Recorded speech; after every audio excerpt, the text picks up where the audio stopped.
You are not alone if you feel frustrated because you can't figure out life. You are not alone in feeling insecure about life in general. And I know that you know what I mean. It's the feeling of working so hard but getting nowhere. It's the feeling of being a good person, but feeling like bad things happen to you or life is unfair. It's the feeling that you were meant to do something important with your life. Does this resonate at all with you? If so, keep listening, because there are so many out there that struggle and feel the exact same way that you do.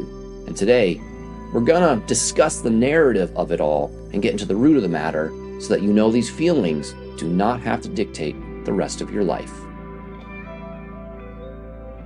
Welcome to the Human Narrative Podcast, where we share stories that resonate amongst us all. Welcome back to the podcast, my friends. I am your host, Clark Webb. And if someone were to ask me right here, right now, "Hey, Clark, how you doing today?" My response would be this. Honestly, I'm feeling really insecure and frustrated.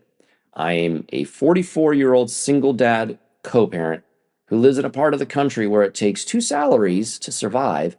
And sometimes I feel like I'm drowning financially, which honestly impacts how I feel mentally and spiritually. On top of that, I am a creative person stuck in a passionless job that everyone tells me I should be grateful for, and I am grateful for it, don't get me wrong, but I also know that life is not just about surviving. Life is supposed to be about thriving, but we live in a world that makes it feel impossible to do anything but survive. But let's go back a little bit in my story so you know how I got to this moment.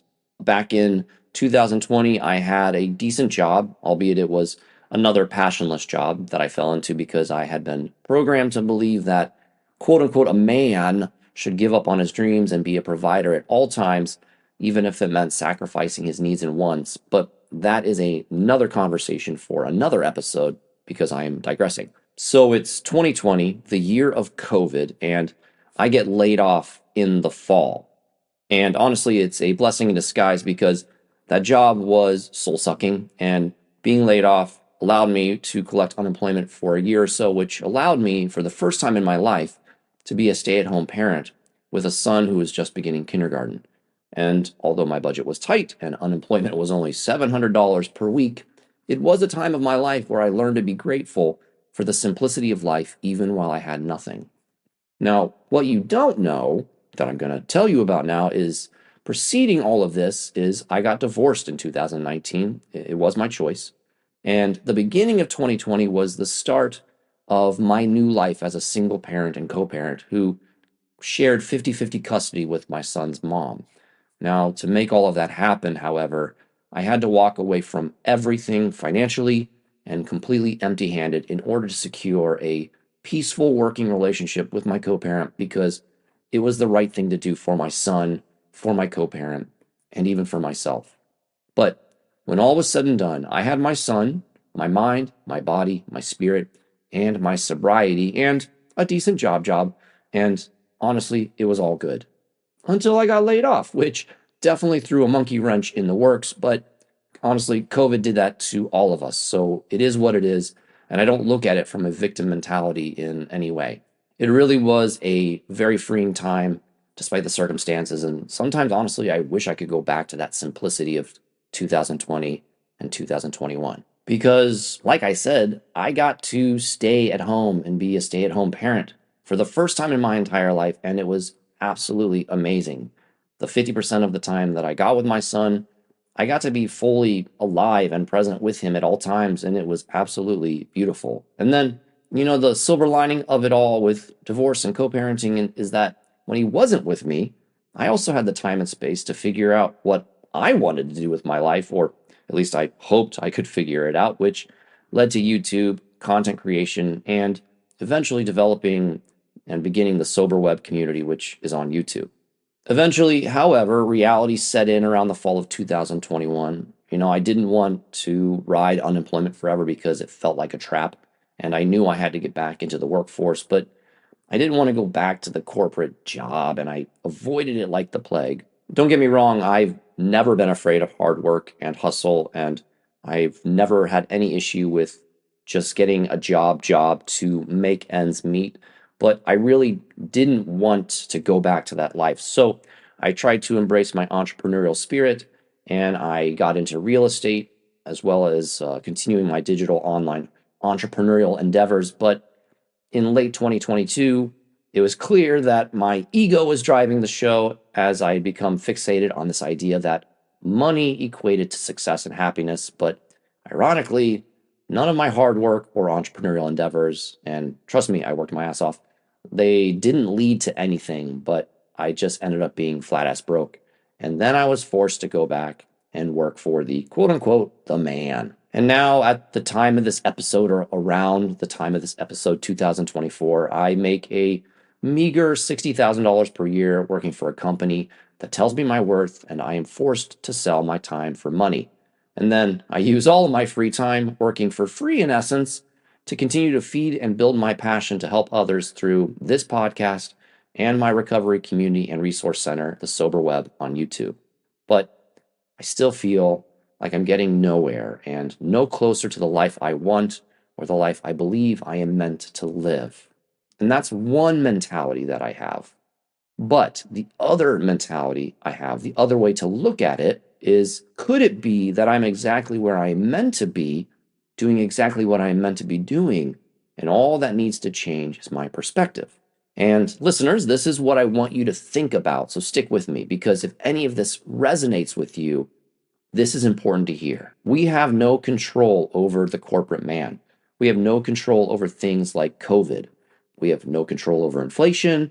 We have no control over rent costs, mortgage rates, the government taxes, so on and so forth. All of the things we have no control over can feel like a rising tide that never recedes, while, on the other hand, money feels like a tide that's always going out and barely ever coming back in. But no human can control the tide. I mean, would any of us try and stop the ocean from rising and receding? No, that's a ridiculous notion. So why do we fight and rail against the proverbial tide of life that comes and goes with things like money, success, etc., and we think that it will make us happy? Maybe because, first off, we want to believe we have control, or maybe it's that we ultimately fear not having control. So we fight the flow of life when things feel out of control, because it makes us feel like we have control, even though we don't actually have any control.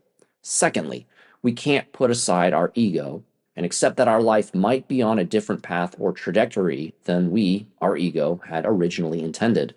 We talk about our dreams and our hopes, hoping they'll magically come true, or we dwell on the lack of them with bitterness and resentment because they're not coming true. But dreams and hopes are nothing more than future projections of what we think is best for us, or what we thought our life was meant to be, when maybe none of it can actually be a reality. So, what's the answer?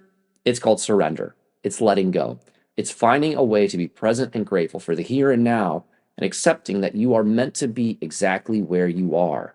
There is no yesterday, there is no tomorrow, there is just now. And I know that all of this is hard to swallow or understand. So picture this. Life is a river, and your journey through life takes place in a boat. You have three options. You can paddle against the current and try to go upriver, but you'll end up working hard and going nowhere. This is a representation of your ego trying to control your life and trying to dictate what it wants for you. But it won't work, and it will leave you tired, frustrated, and exhausted. Now, if you don't believe me, go ahead, try this out for real. Get in a canoe and try to paddle upriver and just let me know how it goes. Option 2 is you choose to go downriver, but you still fight the current by death gripping the oars or tiller while attempting to guide the boat down a path you and your ego believe is the best way forward. But you don't know the river or how to handle it, so you hit boulders and rocks and trees and debris, and even risk capsizing yourself because you don't know how to, or you can't navigate any aspect of the river, whether tumultuous or calm. And then finally, the third option is that you just let go and you allow yourself to float on the river and let it take you where it wants you to go. There are still risks, of course. You have to be vigilant for boulders, trees, and debris, and you do have to assist avoiding them at times or getting your boat unstuck, but at no point do you control where the boat goes. You just surrender to the flow of the river and accept that it and life will take you where you are meant to be.